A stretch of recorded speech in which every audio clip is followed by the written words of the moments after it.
आकाशवाणी रांची से प्रस्तुत है प्रादेशिक समाचार।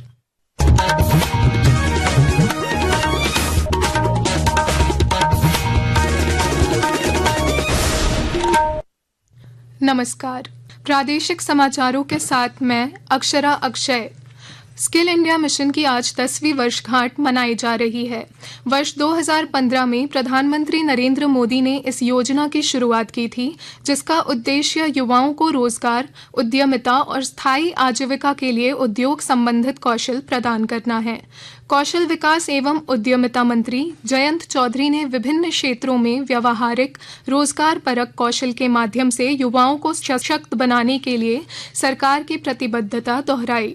उन्होंने कहा कि प्रधानमंत्री मोदी के नेतृत्व में स्किल इंडिया खासकर महिलाओं और हाशिए पर पड़े समुदायों के लिए जीवन में बदलाव ला रहा है। प्रधानमंत्री नरेंद्र मोदी के डिजिटल इंडिया मिशन के तहत चक्रधरपुर रेल मंडल का टाटानगर स्टेशन अब पूर्ण रूप से डिजिटलीकरण की ओर बढ़ रहा है। चक्रधरपुर रेल मंडल के सीनियर डीसीएम आदित्य चौधरी ने बताया कि टाटानगर स्टेशन के पार्किंग क्षेत्र में अब डिजिटल लेन देन की प्रक्रिया अपनाई जाएगी। उन्होंने बताया कि पार्किंग क्षेत्र में 23 से 25 सीसीटीवी कैमरे लगाए जाएंगे और इलेक्ट्रॉनिक बैरियर के साथ पर्ची काटी जाएगी। पूरे पार्किंग एरिया में, ड्रॉपिंग एरिया में, रिजर्व लेन एरिया में और जो एंट्री एग्जिट है सब जगह में करीब 25 के आसपास कैमरा लगेगा, जिससे जो मैनुअल इंटरवेंशन होता था, लोग पहले हाथ से पर्ची कटता था और उसमें डिस्प्यूट होता था, टाइम का डिस्प्यूट होता, वो सब नहीं होगा।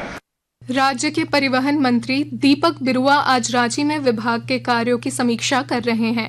प्रोजेक्ट भवन में आयोजित इस बैठक में परिवहन विभाग के कार्यों की प्रगति पर गहन मंथन किया जा रहा है।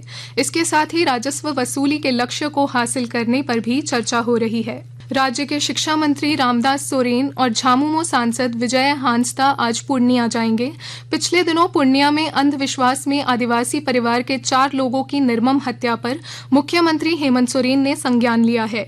शिक्षा मंत्री और सांसद पूर्णिया में इस घटना की तहकीकात करेंगे और मुख्यमंत्री को अपनी रिपोर्ट सौंपेंगे। प्रादेशिक समाचार आप आकाशवाणी रांची से सुन रहे हैं।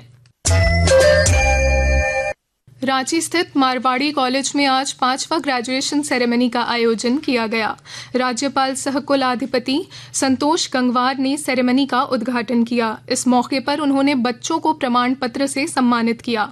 राज्यपाल ने सभी छात्रों को शुभकामनाएं देते हुए कहा कि उपाधियां केवल शैक्षणिक उपलब्धियां नहीं हैं, बल्कि ये अनुशासन, परिश्रम और संपन्न का प्रमाण है तथा जीवन के एक नए अध्याय की शुरुआत का संकेत भी है। प्रतिबंधित उग्रवादी संगठन झारखंड जन मुक्ति परिषद जेजेएमपी का सब जोनल कमांडर लवलेश कंझू ने आज लातेहार में पुलिस के समक्ष आत्मसमर्पण कर दिया।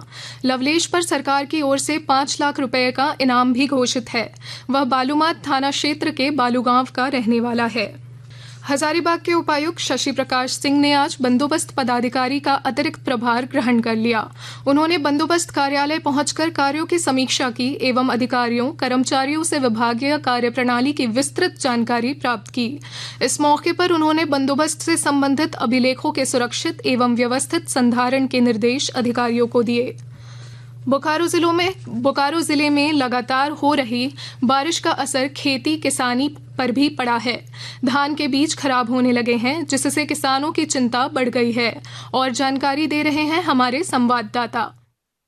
बोकारो जिले के किसान इन दिनों ऊहापोह की स्थिति में हैं। लगातार हो रही बारिश से धान के ज्यादातर बीज खराब होने लगे हैं। जिले के उपायुक्त अजय नाथ झा ने भी चिंता व्यक्त की है। उन्होंने कहा कि फसल, पशुपालन एवं मछली पालन से किसान अपनी आमदनी बढ़ा सकते हैं। उपायुक्त ने जिला कृषि पदाधिकारी एवं कृषि विज्ञान केंद्र के वैज्ञानिकों को किसानों को समेकित खेती के लिए जागरूक करने का निर्देश दिया है। इसके अलावा श्री विधि से धान की खेती के लिए भी किसानों को प्रोत्साहित करने का निर्देश दिया है। मनोज कुमार, आकाशवाणी समाचार, बोकारो।